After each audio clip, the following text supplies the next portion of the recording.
Come to this picture. Here two persons A and B are traveling along different paths. This is the target place. So on seeing this picture, we can easily say that B comes first, then A, because here A travels more distance than B. That's why at the end of the race B comes first, then A. Okay, clear?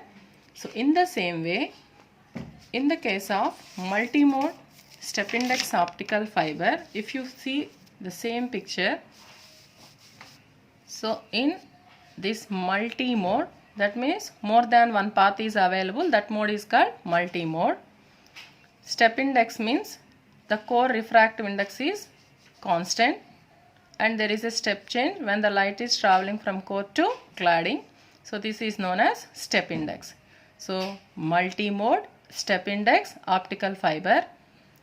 So compare it to single mode, we can send information more than one pulse at a time. More than one pulse at a time. Here we are sending two pulses at a time, like A and B. So in this figure, as A and B are two persons, here also two pulses just like A and B. Clear? Compare these two. Compare these two. Okay? So here first we take ray 1. Ray 1 which is in red color. So the ray 1 is incident with an angle 1 and it suffers total internal reflection and the output comes like this. In the same time we are incidenting second pulse also, that is ray 2. Ray 2 is also incident with an angle 2 and it is also takes total internal reflection and the output comes like this. So by clear observation we can easily say that two rays never comes at a time, because the ray 1 which is incident with greater angle, it suffers more number of total internal reflection. The ray which is incident with lesser angle, it suffers less number of reflections. So compare this diagram. AB, here A is traveling more distance, that's why it comes late. B traveling less distance, that's why B comes first. In the same way, here ray 1 suffers more number of reflections. So that's why ray 1 travels more time inside the fiber. So that's why it comes late. Ray 2 suffers less number of reflections. That means it travels little distance and it comes short time. So that's why it comes fast.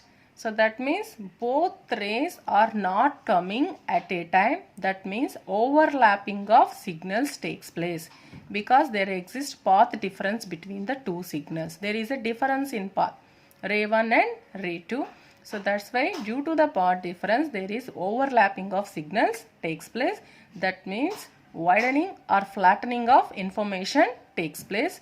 That means output doesn't matches with the input. That means there exists intermodal dispersion. So we can't retrieve information from the output signal clearly 100%. So that's why there exists intermodal dispersion. Come to the key points. So ray 1 makes greater angle. Ray 1 makes greater angle with the fiber axis. So it suffers more reflections through the fiber and takes place more time to travel. Ray 2 makes less angle with the axis. Already we told ray 2 makes less angle with the fiber axis. So it suffers less reflection. Within a short time it comes out. So we receive ray 2 first and later ray 1. So there exists path difference between the ray 1 and ray 2. If there exists path difference, due to the path difference, overlapping of signals takes place. The signal distortion is known as intermodal dispersion. So it is difficult to retrieve the information carried by the distorted output signal. So why distortion takes place? There is a overlapping. Why overlapping takes place? There exists path difference. Why there exists path difference? So ray 1 travels much time than ray 2. So that's why the intermodal dispersion takes place. So in the distorted signal we can't retrieve the total information. So and again these are the reflective type. Here reflections takes place. So that's why these are reflective type. Next one more parameter which is very important parameter, that is V number. So V number means the number of possible modes in the core is given by V number. The total number of possible modes in the core is given by V number. So generally, so if you know the numerical aperture and radius of the fiber, we can easily say that how many number of modes are possible in the fiber.